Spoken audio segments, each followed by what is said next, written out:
Continuar, me da mucho gusto verles un domingo más. Eso quiere decir que Dios fue fiel con ustedes esta semana, con nosotros esta semana. Y veo algunas caras nuevas. Me presento, soy Alfredo Fuentes, soy pastor de esta congregación. Somos una congregación Calvary Chapel, es una congregación, parte de un movimiento que el Señor levantó en los años 70 y que no se dispuso más que conocer al Señor a través de la palabra.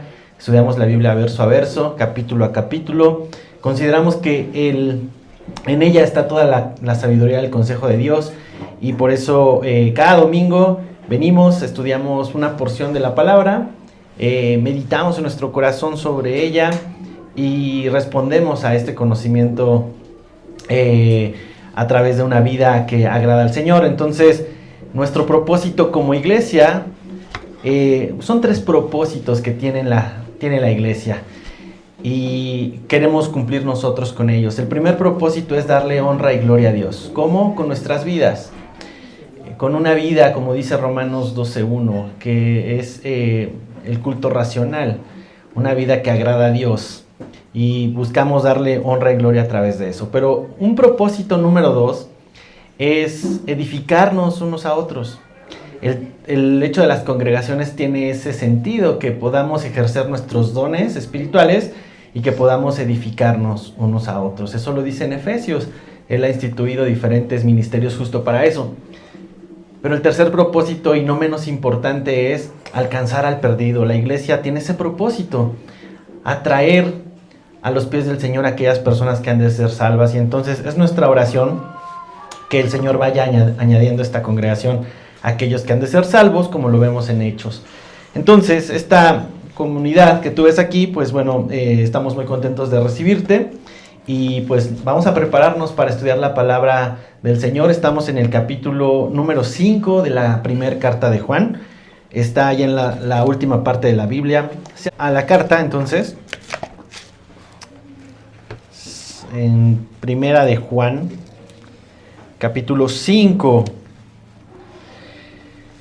Y estamos entrando en el último capítulo de esta carta. Es una carta tan corta, 5 capítulos, pero es tan profunda que nos ha dejado a lo personal, a mí, con el cerebro así reventado, porque nos muestra una radiografía integral de cómo se ve un discípulo de Cristo. Si tú quieres tratar de recordar ¿cuáles son los puntos principales de las cartas? Bueno, muchos dicen que la carta de Primera de Juan es la carta del amor. Y sí, en efecto, la palabra amor aparece muchísimas veces. Pero también nos ayuda a ver cómo debería de identificarse un cristiano. ¿Cómo se ve un cristiano? Porque muchas veces hay gente que dice, bueno, yo soy cristiana, ¿no? Y cuando empiezas a compartirle a alguien y dices, oye, pues el Señor hizo esto en mi vida. Ah, yo también soy cristiano. Y así de, ¿en serio? No sabía que eras cristiano, no había como mucha evidencia de que fuera. Pero hay mucha gente afuera que se considera cristiana. Bueno, Primera de Juan nos ayuda como una radiografía a ver quién realmente se parece a un hijo de Dios. Y hemos estado viendo en los últimos capítulos esto, pero el capítulo 4, que se enfoca en la premisa que Dios es amor. Entonces, si Dios es amor y tú y yo tenemos comunión con un Dios de amor, ¿cuál debería ser la evidencia de los discípulos de Cristo? ¿Cuál debería ser el distintivo más claro del cristiano? Mostrar amor. Y es el mismo amor ágape que Él ya derramó en nosotros, como dice Romanos 5, que se empieza a ser evidente. ¿Sale? Entonces, pero es importante saber algo, hermanos, que ese amor no es perfecto aún. Ese amor se va a perfeccionar. Qué padre sería que el Señor derramara su amor y ya fuéramos como Cristo y que todos amáramos como Jesús y que todos viviéramos la vida al mismo estándar que Jesús. Pero ¿qué crees? Que ese amor necesita ser perfeccionado. Entonces, eso implica que va a haber batallas en el creyente. No levantes tu mano, pero ¿cuántos de aquí estamos pasando por batallas de fe? Y yo quisiera decirte, en verdad, mi deseo sería decirte, oye, cuando vengas a Cristo no vas a tener ningún problema, todo va a ser amor y paz, todo va a ser felicidad y alegría y todo perfecto y armonioso, pero te mentiría, porque pues la noticia es que las batallas siguen. Siendo cristiano, las batallas continúan. Pero déjame darte una buena noticia. No son iguales. Tus batallas sin Cristo no son iguales a tus batallas con Cristo. ¿Por qué? Porque con Cristo hay una esperanza. Y esa esperanza es una esperanza de victoria. Vas a la batalla consciente de que has ganado esa batalla. ¿Y por qué te digo eso? Porque Juan 16:33, no vayas allá, te lo digo muy rápido, y es un texto que conoces muy bien, donde Jesús le dice a sus discípulos: estas cosas os he hablado, para que en mí tengáis paz. En el mundo tendréis ¿qué? Aflicción, ¿te das cuenta? Jesús les está diciendo eso a sus discípulos. Entonces, pastores que hoy predican que todo en el cristianismo es color de rosa, pues están contrariando las palabras de Cristo. En el mundo tendréis aflicción, pero confía, yo he vencido al mundo. Y esa es la esperanza con la que el cristiano atraviesa las batallas. Ahora es interesante ver que Juan ha presentado anticipadamente ese tipo de batallas que tú y yo vamos a tener, o tenemos, o estamos atravesando con nuestra fe. La primera es una lucha interna. Tú y yo tenemos luchas internas, tenemos batallas internas. Deja al mundo de fuera. Primero, hay una batalla interna, y esa batalla está con lo que amas. Primera de Juan 2:15-17 dice: no améis al mundo, ni las cosas que están en el mundo. ¡Pum! Eso es una batalla, porque tu carne ama las cosas del mundo, porque tú deseas, tu esencia, tu naturaleza desea las cosas del mundo. Y dice aquí la palabra: si alguno ama al mundo, el amor del Padre no está en él. Porque todo lo que hay en el mundo, que son los deseos de la carne, lo que disfruta tu carne, los deseos de los ojos, lo que me gustaría ver, lo que me gustaría tener, y la vanagloria de la vida, el ego de ser reconocido, todo eso no proviene del Padre, sino del mundo. Entonces, interiormente tú y yo peleamos contra esto. Es una batalla. Ahora, más adelante dice: el mundo pasa y sus deseos, pero el que hace la voluntad de Dios permanece para siempre. Esa es una batalla. Pero no solamente se queda en lo interior, también hay batallas en lo exterior. Y también Juan nos lo ha dicho en este mismo capítulo, en el versículo 18 y 19. Les dice a los primeros creyentes, y también a ti y a mí: hijitos, ya es el último tiempo, y según vosotros oísteis que el anticristo viene. Así ahora han surgido muchos anticristos. Por esto conocemos que es el último tiempo. Salieron de nosotros, pero no eran de nosotros, porque si hubiesen sido de nosotros, habrían permanecido con nosotros. Pero salieron para que se manifestase que no todos son de nosotros. Entonces, la segunda batalla es externa, y es con aquellos falsos maestros, falsos pastores, falsos hermanos, falsos creyentes. Y Juan es muy claro y dice: no creáis en todo espíritu, que dice ser de Dios. Entonces son batallas que también tenemos como cristianos cuando confías en alguien que se dice ser cristiano y te defrauda. Y son dos tipos de batallas. Ahora llegamos a esta declaración en el capítulo 5. Y todo esto te lo estoy dando para ponerte en contexto y podamos disfrutar este capítulo 5. Primera de Juan 5:4 dice: porque todo lo que es nacido de Dios, ¿qué? Vence. ¿Vence a quién? Al mundo. Y esta es la victoria que ha vencido al mundo, nuestra fe. Por eso te decía, hermano, las batallas con Cristo son diferentes a las batallas sin Cristo. Y esto es como cuando te toca ver un partido del Mundial, que ya fue a las 2 de la mañana en algún lugar remoto de Asia, y sabes que el marcador quedó 3-0 México contra Francia, ¿no? Ok, es lo mismo verlo cuando no sabes el marcador o cuando ya sabes el marcador. Sería absurdo que si ya sabes el marcador y vuelves a ver la repetición a las 9 de la mañana, te estés comiendo las uñas porque México no puede meter goles, o que estés preocupado. Pero cuando ya sabes el marcador, pues ya ves el partido de diferente forma, ¿verdad? Porque ya sabes que ganó. Lo mismo sucede con el cristiano. Cuando entendemos esta verdad, que todo lo que ha nacido de Dios vence al mundo, y esta es la victoria que ha vencido al mundo, tu fe, mi fe, podemos atravesar las batallas de diferente manera. Y es lo que vamos a ver el día de hoy. ¿Fe en quién? Porque esto es importante. ¿Fe en quién? Aquí nos dice, y nos va a decir este capítulo muy claramente. Y vamos a leer los primeros 5 versículos, que es en lo que nos vamos a enfocar el día de hoy. Dice, todo aquel que cree ¿en quién? En Jesús, ¿verdad? Todo aquel que cree que Jesús es el Cristo es nacido de Dios. Y todo aquel que ama al que engendró, ama también al que ha sido engendrado por él. En esto conocemos que amamos a los hijos de Dios, cuando amamos a Dios y guardamos sus mandamientos. Pues este es el amor de Dios, que guardemos sus mandamientos, y sus mandamientos no son gravosos, porque todo lo que es nacido de Dios vence al mundo, y esta es la victoria que ha vencido al mundo, nuestra fe. ¿Quién es el que vence al mundo, sino el que cree que Jesús es el Hijo de Dios? Acompáñame a orar. Señor, ponemos este tiempo en tus manos, Padre. Gracias por permitirnos confiar en la victoria que tú nos has dado a través de tu vida, tu muerte y tu resurrección, Señor. Te pido que me ayudes, Padre, a poder exponer correctamente tus verdades, tus principios espirituales. Que me ayudes, Señor, a poder honrarte aún con mi predicación, Señor. Padre, yo solo soy un monitor de tu palabra. Ayuda a mis hermanos también a tener el entendimiento de esto, Señor. Y ayúdanos a todos, Padre, como hijos tuyos, a perfeccionar nuestra fe, a perfeccionar nuestro amor. Y una vez perfeccionado, Señor, parecernos cada vez más a ti, Cristo. Te damos gracias por este tiempo en el nombre de Jesús. Amén y amén.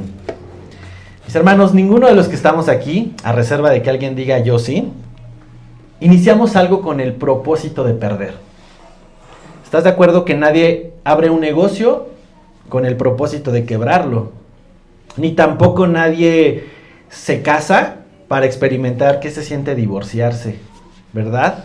Ni tampoco construye alguien una casa para después derrumbarla y saber qué se siente tirar paredes. Ni tampoco inicias una amistad con el objetivo de conseguir un enemigo.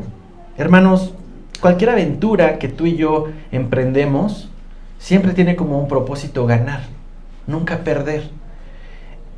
Y esto es igualmente nuestra fe. Cuando tú decides entregarle tu fe a Cristo, cuando tú decides entregarle tu vida a Cristo, lo hacemos con la mente de algo mayor. Estamos perdiendo algo en esta vida para ganar algo eterno. Y esto que ganamos es una reconciliación con Dios. Es una reconciliación porque tú y yo estamos naturalmente enemistados con Dios, lo dice la palabra.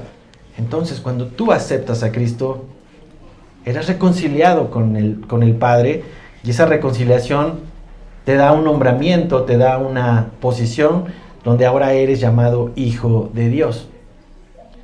Y cuando eres hijo, entonces tienes una relación. Muchas personas creen que son hijos de Dios. La realidad es que es un engaño, porque la palabra clara muestra en Juan 3 lo que es ser un hijo de Dios. Y mucha gente confunde creación de Dios con hijo de Dios. Alguien que es creación de Dios existe. ¿Por qué? Porque Dios así lo permitió. Pero alguien que es hijo de Dios tiene una relación con Él. Si un niño viniera y entrara a este lugar y te dijera, oye, tú eres mi papá, pues, ¿qué onda? Yo no tengo hijos, ¿no? No, pero es que vengo vestido igual que tú. No te conozco, porque no hay una relación. Pero mira, esta relación que tú y yo podemos tener con Dios es a través de, ¿quién? Veíamos en el versículo 1, a través de Jesús. ¿Quién es el autor y qué? Consumador de qué? De la fe. Entonces Hebreos 12:2 nos da una pista muy clara de esta victoria de fe. Fíjate, dice, puestos los ojos en Jesús, el autor y consumador de la fe, el cual por el gozo puesto delante de él sufrió la cruz, menospreciando el oprobio, y se sentó a la diestra del trono de Dios. Entonces, si tu mirada está en Jesús, solo en Jesús, mi hermano, la cosa va a cambiar sustancialmente. Si tú has sentido en esta aventura de fe, cuando has caminado como cristiano, como creyente, momentos donde dices, ya no puedo más, voy a tirar la toalla, no puedo, es muy pesado para mí esto, crees que terminarás fallándole al Señor otra vez, crees que es imposible para ti mantener una relación con Él, ¿Crees que sí, entiendo que Él me ha perdonado, pero me cuesta trabajo relacionarme con Dios? Tus ojos no están en Cristo, tus ojos están en ti. Porque Hebreos nos dice que Él es el autor y Él es el consumador de tu fe. Entonces, si tú y yo dejáramos de mirarnos tanto a nosotros mismos y nos fijáramos nuestros ojos en Él, mi hermano, podríamos experimentar cada vez esa esperanza de una fe que vence, de una fe que gana, no de una fe derrotada. ¿Por qué? Porque no depende de ti ni depende de mí, depende del autor y consumador, que es Cristo. Y aquí la parte interesante es cómo puedo fijar mis ojos en Él. Dame aplicaciones prácticas, Alfredo. ¿Cómo puedo fijar mis ojos en Él? Bueno, paso número 1, escucha su palabra. Escucha sus palabras. ¿Qué es lo que estamos haciendo aquí el día de hoy? Pero no solo lo hagas aquí, hazlo también en tu casa. Lee la palabra de Dios, confía en sus palabras, es el paso número 2, porque tú puedes escucharlas aquí, pero puedes guardarlas en tu bolsa y no ponerlas en tu corazón. Entonces el paso 2 es confía en esas palabras. Pero el paso número 3 es practica esas palabras. De nada sirve conocerlas, de nada sirve guardarlas, si no moldean tu vida. Entonces, quizás el paso 3 es más difícil, porque implica ya acción, porque implica irse a la cruz, a crucificar algunas cosas, pero eso lo vas a hacer consciente cuando escuches sus palabras, cuando confíes en sus palabras, y así vas a mantener tus ojos fijos en Jesús. Ahora, ¿quiénes pueden experimentar esta fe vencedora? Esto es bien importante, hermanos, porque está crudo, está rudo, pero es necesario predicarlo.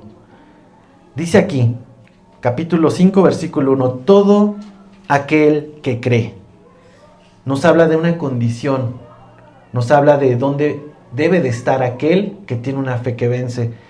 En español a veces la palabra creer implica solamente un asentamiento intelectual, es decir, yo creo que el Toluca hoy va a ganar, ¿no? Yo creo.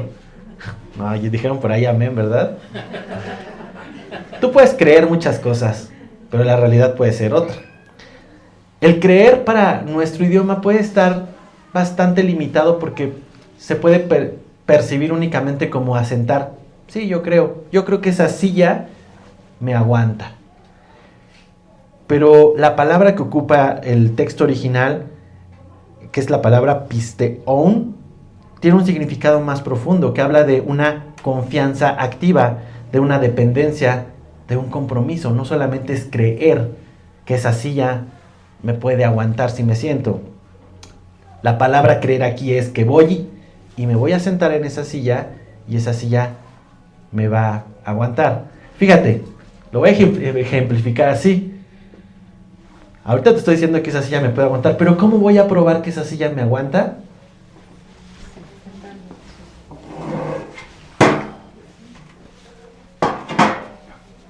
Cuando la acerco a mí y me siento y me aguantó. Entonces eso implica la palabra creer, no solamente creer que me aguanta, sino probar que me aguanta. Y esa es la palabra que aquí está marcando. Ahora, no se trata solo de reconocer el hecho de que Jesús es el Cristo, sino depositar tu confianza y entregarte a Él. Es la diferencia entre creer y actuar conforme a lo que crees. Y Juan señala en quién se deposita esta confianza. Dice en Jesús, pero no solamente dice en Jesús. Fíjate, es importante esto. En Jesús, que es el ¿quién? El Cristo. Esta afirmación es importantísima, hermanos, porque mucha gente hoy dice que creen en Jesús, y está bien, pero ¿qué creen? ¿Que es un maestro? ¿Que fue un maestro? ¿Que fue un gran ser humano? ¿Que fue un gran personaje que cambió la historia? Pero su creencia queda a nivel intelectual. No confían en Él. ¿Y por qué no confían en Él? Porque no han entendido la palabra Cristo. ¿Qué significa Cristo? ¿Alguien aquí sabe qué significa Cristo? No es el apellido de Jesús. Poder y sabiduría de Dios. Poder, sabiduría de Dios. ¿Alguien tiene otra definición? El Mesías, el ungido. Dependiendo de la traducción, por ejemplo, en griego eso significa el ungido, el elegido. Pero en hebreo significa el Mesías. ¿Pero el Mesías de qué? ¿El Salvador de qué? 1 Timoteo 1:15 dice, palabra fiel y digna de ser recibida por todos, que Cristo Jesús vino al mundo para salvar a los pecadores, de los cuales yo soy primero.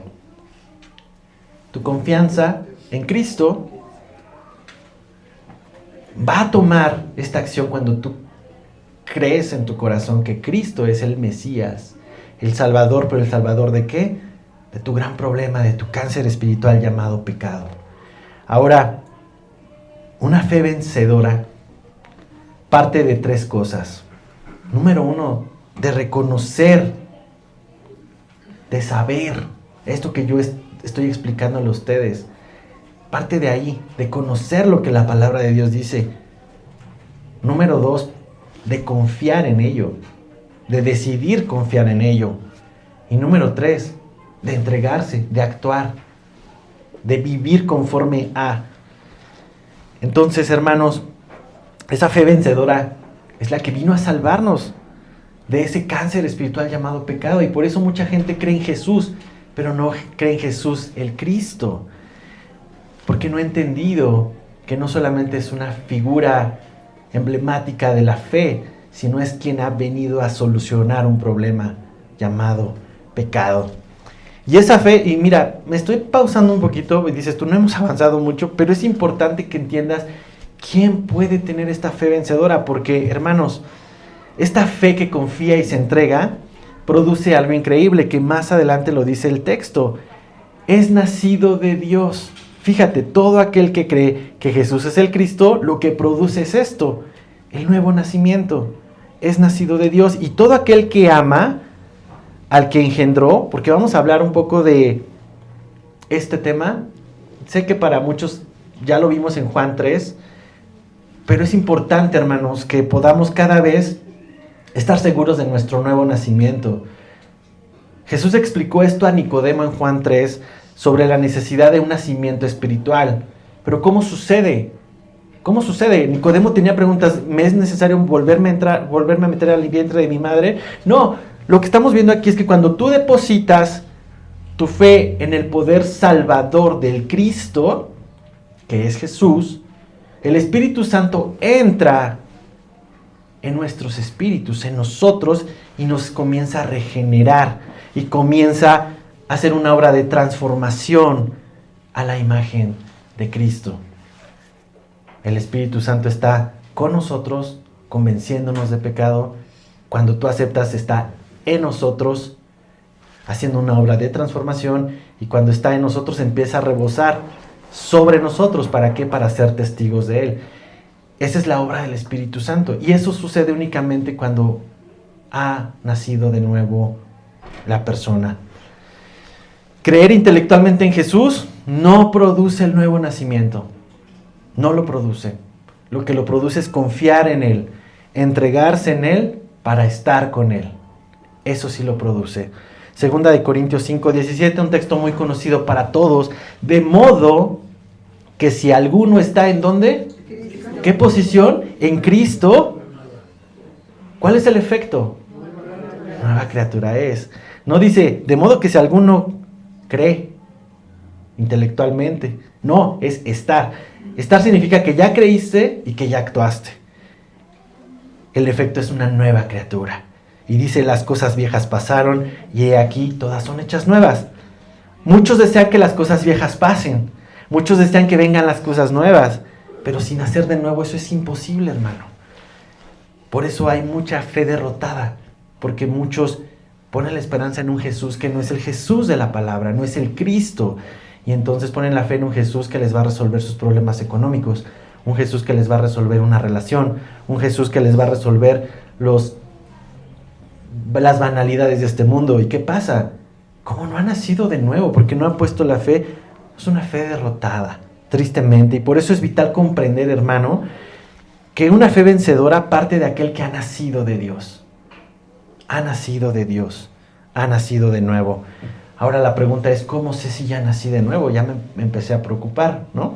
No te preocupes, la Biblia nos enseña y nos da muchas, no pistas, pero revelaciones de cómo podemos saber si hemos nacido de nuevo. Segunda de Corintios 13:5 nos dice: examínense a vosotros mismos. Ese es el primer paso. Examínate a ti mismo. No esperes que alguien venga y te diga: oye, tú no has nacido de nuevo, tu vida pues no te pareces a Cristo, te sigues pareciendo a este mundo. No, tú mismo puedes examinarte. Examínense a vosotros mismos si estáis en la fe. Probaos a vosotros mismos. ¿O no conocéis a vosotros mismos que Jesucristo está en vosotros, a menos que estéis reprobados? Ahora, hermanos, ¿cómo me pruebo? Ya sé, me tengo que examinar, ahora me tengo que probar. ¿Cómo te pruebas? Es a través de su palabra, a través de lo que hacemos aquí, a través de conocer lo que nos dice el Señor. Todas las cartas del Nuevo Testamento tienen una función: moldear la fe del creyente. Los evangelios, Mateo, Marcos, Lucas, Juan, te presentan la solución a Jesús. Hechos te presenta cómo se ve la iglesia, cómo nace la iglesia, cómo se produce. Pero todas las cartas tienen el propósito de perfeccionar a los santos. Entonces, si tú quieres probarte, lee las cartas del Nuevo Testamento y te vas a dar cuenta cómo esta carta ruda, si tu vida refleja un nuevo nacimiento. Ahora, la palabra de Dios da a los creyentes la seguridad de la salvación. Eso es una realidad, mi hermano. Y proporciona directrices, como te decía, para saber si hemos nacido de nuevo. Y una de esas directrices la vamos a encontrar aquí mismo, en 1 de Juan 5. Todo aquel que ama al que engendró. ¿Qué significa eso? Todo aquel que ama al Padre, tiene un efecto. Ama también a los hijos, a los engendrados por él. Entonces, esa es una prueba. Si tú amas a tu hermano, independientemente si no se apellida como tú, si no tiene la sangre que tú tienes, es una evidencia de que estás amando lo que Dios ama, lo que Él engendró. Mi hermano, no hay llaneros solitarios en la fe. Muchas personas creen que pueden amar a Dios y aislarse de la iglesia. Eso es una completa mentira. ¿Por qué? Porque aquí nos está diciendo la palabra: el que ama al Padre, ama a los hijos. No puede separarlo. Esa es una evidencia. Y esto pareciera más un test de paternidad. Vamos a verlo así, como un test de paternidad divina. Fíjate. De hecho, toda la carta de Juan, parece ser un test de paternidad. ¿Y para qué sirven los test de paternidad? Cuando alguien tiene duda, ¿verdad? Si el hijo es verdaderamente de uno o no. Pero cuando es evidente, ¿ustedes creen que tendría sentido que yo le diga a Diana: dame un test de paternidad de André? Los que conocen a André. ¿Ustedes creen que es necesario que yo le pida eso a mi esposa? Pues no, porque tiene toda mi cara. Se parece a mí, es mi cloncito, ¿no? Pero cuando no hay evidencias y hay dudas, un test de paternidad es necesario, ¿verdad? ¿Para qué? Para asegurarse de una relación familiar entre el bebé y el individuo. Ahora, una evidencia de que nacimos de Dios, un parámetro de este test de paternidad, es que nos parecemos a Él. Y en este parecer es amar a los que Él ama, agapear a los que Él agapea, si quieres ponerlo de una palabra, porque es un amor incondicional, un amor que no espera, un amor que Corintios 13 lo describe mucho mejor que yo. Empiezas a amar también a los que Él engendró. Y estos son todos los creyentes que hemos nacido de nuevo. Esto es importante, hermano. Por esa razón yo les digo hermanos. Por esa razón nos dicen los hermanitos, ¿verdad? Burlándose a veces, ¿no? Y el mundo se burla, pero está reconociendo que tú eres parte de la familia de Dios, que eres un hijo de Dios. Entonces, indirectamente está reconociéndote como un hijo de Dios. Pero mira, nos llamamos hermanos por estas razones. En lo físico, Pepe se apellida diferente a mí, Luisa se apellida diferente a mí, Abel, Hugo, Sarita, nos apellidamos diferente. Tenemos sangre diferente, venimos de familias diferentes. Pero tenemos algo en común: la misma fe, el mismo amor, el mismo Señor.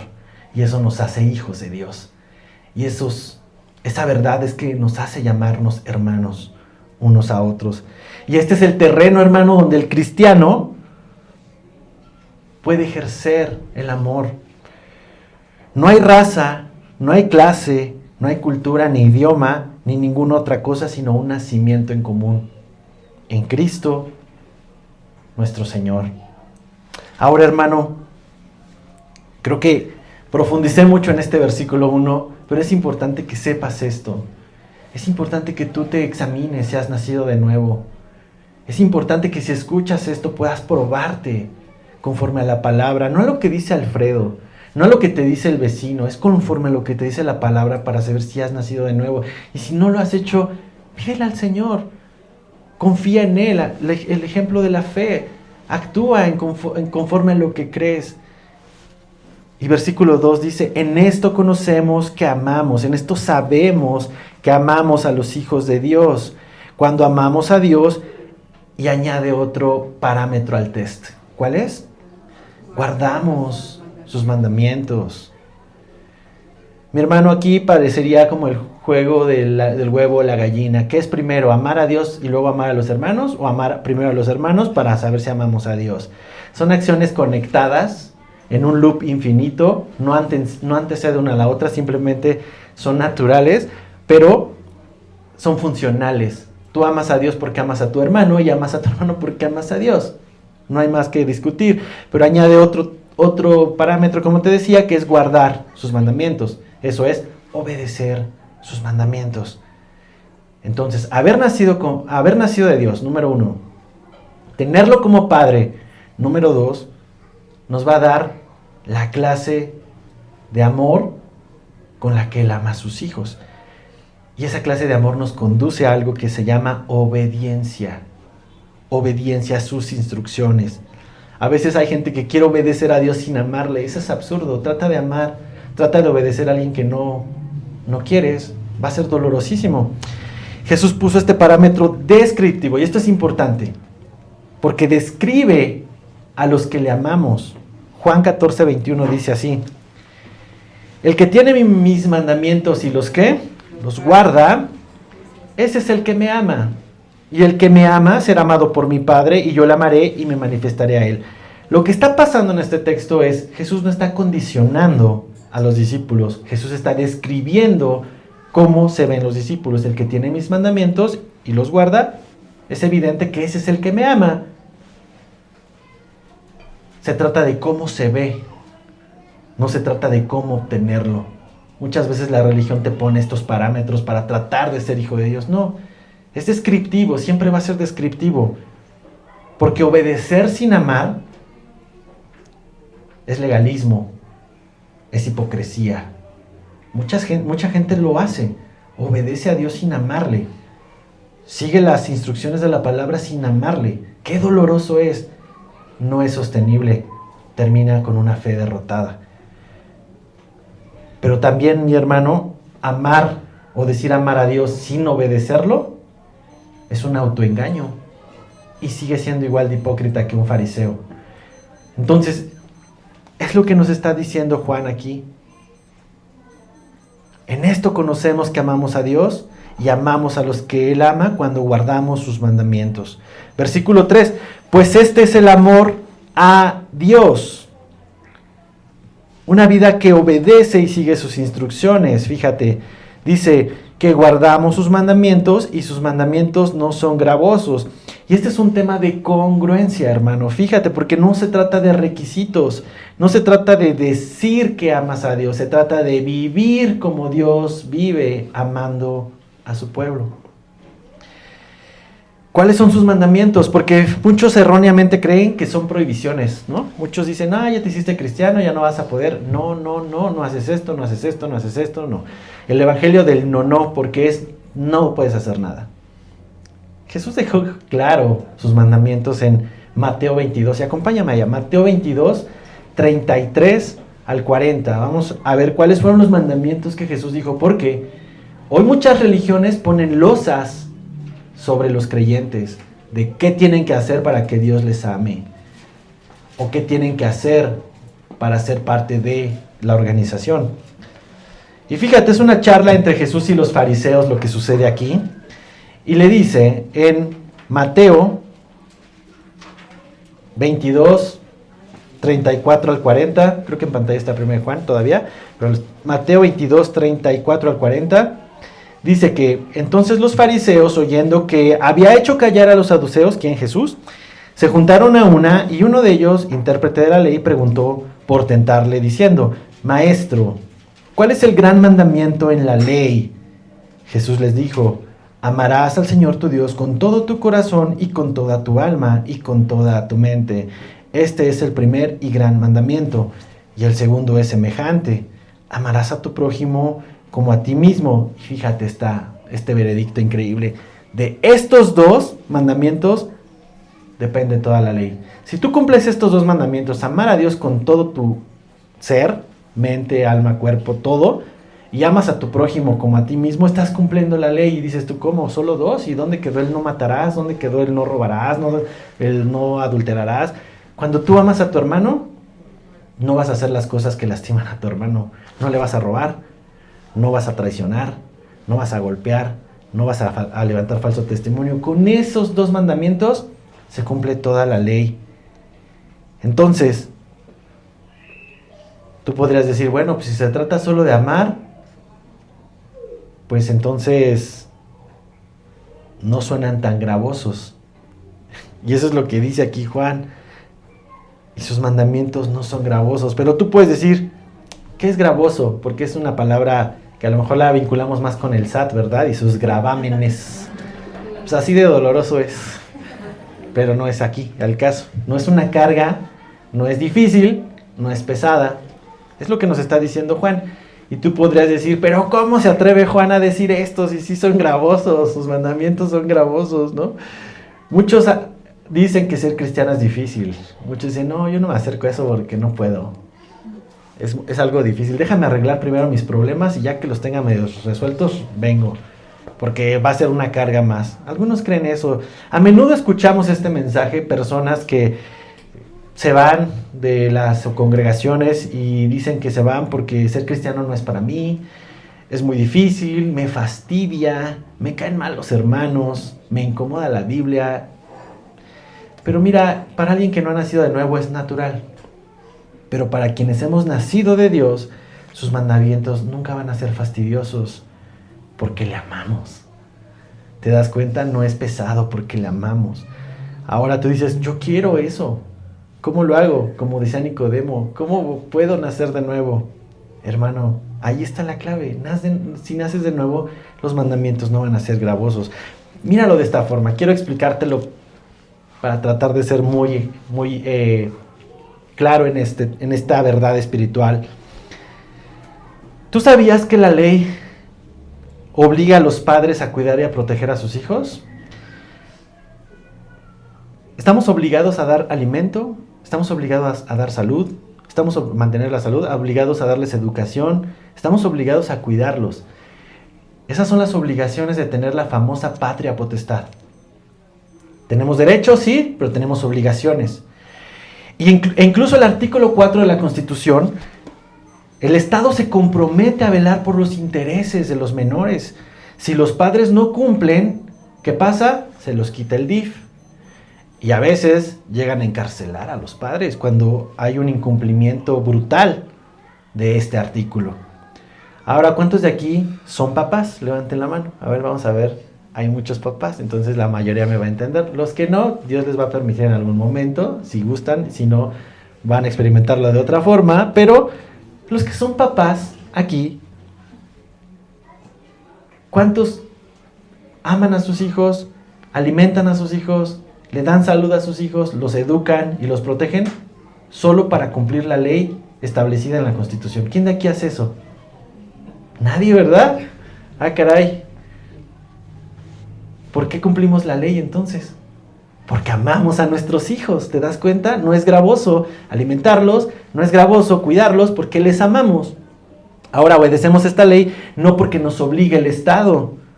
Cumplimos el mandamiento sin siquiera saber, sin siquiera pensar en ello, simplemente porque amamos a nuestros hijos. Y así sucede con Dios. Empiezas a cumplir su ley, a cumplir sus mandamientos porque le amas y no te es gravoso. Ahora Juan, quiero hacer una anotación, no está tratando de decir que la obediencia sea algo fácil, ojo, porque eso no es lo que dice Juan, que es fácil obedecer. No. Si fuera así, entonces no pecaríamos. Y si fuera así, el cristiano no tendría que venir a pedir perdón a Dios diariamente, si fuera fácil. Ya vimos en los primeros capítulos de Juan que el cristiano sigue pecando. El cristiano sigue pecando, pero no se queda así. Primera de Juan 1:9, ¿qué dice? Si confesamos nuestros pecados, Él es fiel y justo para perdonarnos y para limpiarnos de estos pecados. Entonces, Juan no está diciendo que sea fácil, pero nos está diciendo que es posible. Y Juan está diciendo que para quienes amamos a Dios, sus mandamientos dejan de ser una carga y se vuelven una respuesta de amor. Así que después de todo este test de paternidad que nos está haciendo Primera de Juan, el veredicto cobra sentido. El que es nacido de Dios puede vencer la influencia del mundo porque el amor del Padre está en él. ¿Y a qué se refiere esto? Versículo 4, como lo estamos leyendo. ¿A qué se refiere esto? Esta es la victoria que ha vencido al mundo. Nuestra fe. Nuestra fe. Cuando hablamos del mundo, acuérdate que siempre necesitamos ver el contexto, hermano, porque tú podrías decir vencer al mundo, entonces ahorita voy a ir a derrotar a mis vecinos que son del mundial y voy a entonces una contienda. No, hermano, eso es erróneo. O voy a excluirme del mundo porque están derrotados. No. El mundo aquí habla de todo ese sistema contrario a Cristo, de todo lo que es influenciado por el príncipe de este mundo, que ¿quién es? Satanás. Entonces, hermanos, ese mundo es hostil contra el cristiano. Tiene estrategias personalizadas para cada uno de ustedes. ¿Por qué? Porque va a intentar que abandones tu fe. Va a intentar que te rindas. Va a intentar que veas que no vale la pena. Pero, ¿cuál es la evidencia de la victoria? Aquí mismo nos lo dice. Esta es la victoria que ha vencido al mundo, nuestra fe. Sí, nuestra propia fe da evidencia de victoria. Si más de 2000 años la fe en Cristo sigue vigente, es porque ha vencido a este mundo. No ha podido con imperios como Roma, no ha podido con gobiernos que han tratado de acallar el evangelio. La fe sigue venciendo. Ahora, la vida de fe permanente y confianza en Jesucristo es la vida que vence las presiones y las tentaciones de este mundo. Y en este contexto de la iglesia primitiva, tú recordarás, el mundo buscó frenar el avance del evangelio a través de la persecución, a través de la muerte, a través de la ideología, como los gnósticos estaban en esta época. Pero ese partido ya está ganado, hermano. Él ha vencido al mundo. Aquí la pregunta es, ¿has nacido de Dios? Porque si has nacido de Dios, has vencido al mundo. Puedes confiar en esa victoria. Tu fe está en el terreno ganador. Tu fe está en la cancha del equipo ganador. Y hermano, termina este increíble pasaje, este veredicto, con una pregunta retórica para sellar esta verdad en nuestros corazones. Fíjate. ¿Quién es el que vence al mundo? Sino el que cree que Jesús es el Hijo de Dios. ¿Quién es el que vence al mundo? Aquí mismo lo dice, responde la misma pregunta. El que cree que Jesús es el Hijo de Dios. Fíjate bien que no dice el que cree mucho. Fíjate que no dice el que hace mucho. No habla de cuánto crees. Habla de en quién crees. Estaba viendo en la semana que hay una persona ahí en Puebla, un rumano que sana. No sé si vieron esa noticia. Y a mí me llamó la atención porque dije, caray, ¿qué está pasando por ahí en Puebla? Son filas y filas de personas que están yendo a ver a un señor humano que está ahí en una plaza y que el Señor promete curar las dolencias, ¿no? Y dices tú, ¿qué nivel de fe es estar esperando más de 5 horas formado para poder ir con este Señor, ¿no?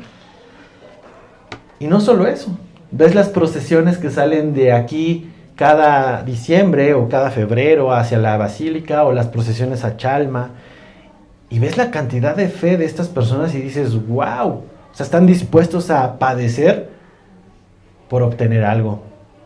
Déjame decirte que incluso hay personas de otras religiones que tienen más fe que la tuya, y que incluso la mía, y que de muchos pastores, pero la tienen en un lugar equivocado, porque no se trata de cuánta fe tienes, se trata de en quién depositas tu fe. Por eso la Biblia es muy clara: si tuvieras fe así chiquitita como un granito, si fuera pequeñita, en Cristo Jesús, podrían pasar muchas cosas. Y tristemente vemos cómo hay gente más dispuesta a entregar su fe en cosas donde pueden ver resultados inmediatos, como estos que te estoy platicando, y estar dispuestos a sacrificar tiempo y vida por ello, que confiar en Cristo. Y hermano, la pregunta se resuelve muy fácilmente.